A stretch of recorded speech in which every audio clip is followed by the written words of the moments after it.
Aujourd'hui, on fait le plein de la gourmandise avec ce gâteau au chocolat et la noix de coco, composé de deux couches, un biscuit au chocolat bien fondant et une couche blanche à la noix de coco.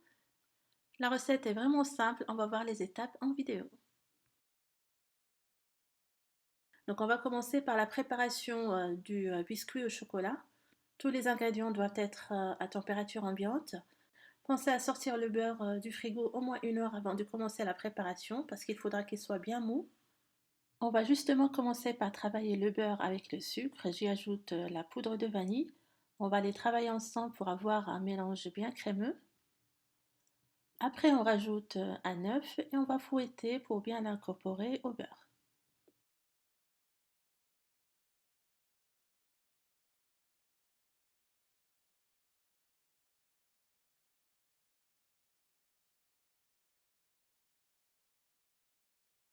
Maintenant, on va mettre les ingrédients secs, donc la farine, le cacao en poudre et la levure chimique. On va tout d'abord les tamiser et on va essayer de les rajouter petit à petit en les alternant avec la crème liquide qu'on peut très bien remplacer par le lait caillé.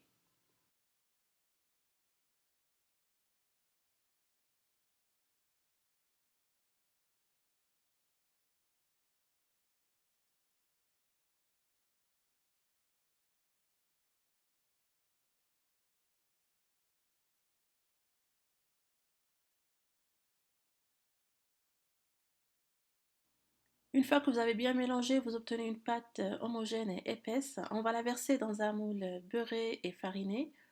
On peut aussi l'habiller de papier cuisson. Le four est préchauffé à 170 degrés. On va mettre le gâteau à cuire pendant 30 minutes. Après cuisson, on laisse refroidir dans le moule et on va préparer donc la deuxième couche à la noix de coco. Dans une casserole, vous versez le lait avec le sucre et le beurre. On va porter à ébullition. Après, vous ajoutez la semoule en remuant constamment, puis la noix de coco. On laisse bouillir sur le feu sans cesser de mélanger. Après, on va verser cette préparation en une couche régulière sur le biscuit au chocolat.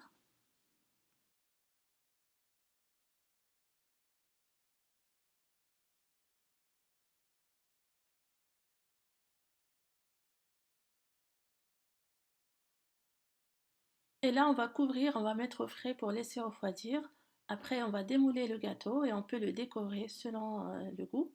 Moi, j'ai choisi de saupoudrer du cacao en poudre et quelques pétales de noix de coco.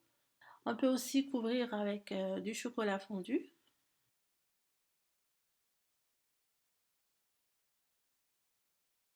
Je découpe un morceau pour vous montrer un petit peu la texture. C'est bien fondant, que ça soit le biscuit au chocolat ou la couche au-dessus.